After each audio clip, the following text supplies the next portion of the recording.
Hi, at some point you're going to want to do an expenses claim in SharePoint with a receipt, and that could either be a receipt that's in an electronic format that's been emailed to you, or a paper receipt that you've received. The first thing you need to do is to get the receipt into an electronic format. So in the example of a paper receipt, just photograph it on your phone or photograph it using your Surface and drop it somewhere obvious like on your desktop, ready to upload to SharePoint. So what first of all we need to do is go into SharePoint, and from the SharePoint home screen go onto Add, Edit and Submit Expenses.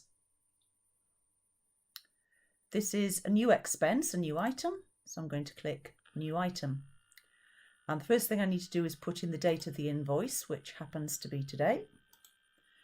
It's not associated with a destination, but I do need it to be paid to me because I paid for it on my debit card.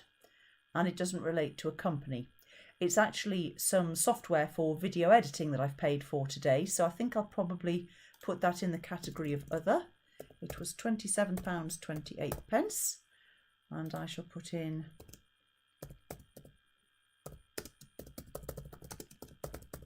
now we have Visiting Audio Software.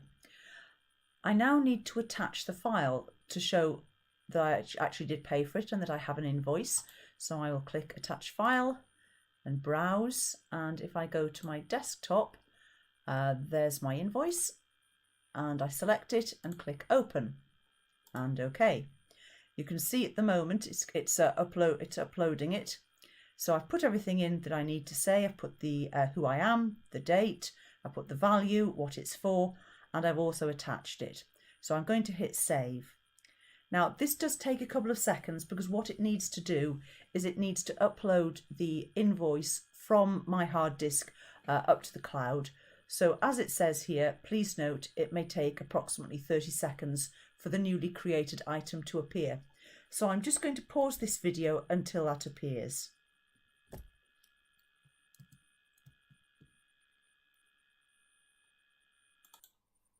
Right, the staff expenses have now appeared, so I can see the line saying 9th of September. Well, actually, it's not 9th of September, it's saying 9th month. It doesn't mean 9th of September. So it's saying 27th of September, this is the value, and this is what it's for. So you can either do this as you go along during the month, or you could do one big batch at the end. But what I'm going to do is submit that because I have no more to do. So I'm going to click to submit it. And by submitting it, what that does is it pushes the information up to Hannah so she knows that you're expecting payment for that particular item. So if you didn't submit it, it wouldn't get paid. So you need to enter it and submit it. So I'm going to press submit and OK. And after that, it's gone. So at that point, when Hannah runs the report at the beginning of next month to pay all the expenses, she will see my expense and the attached invoice for my video editing software. I hope that's helpful.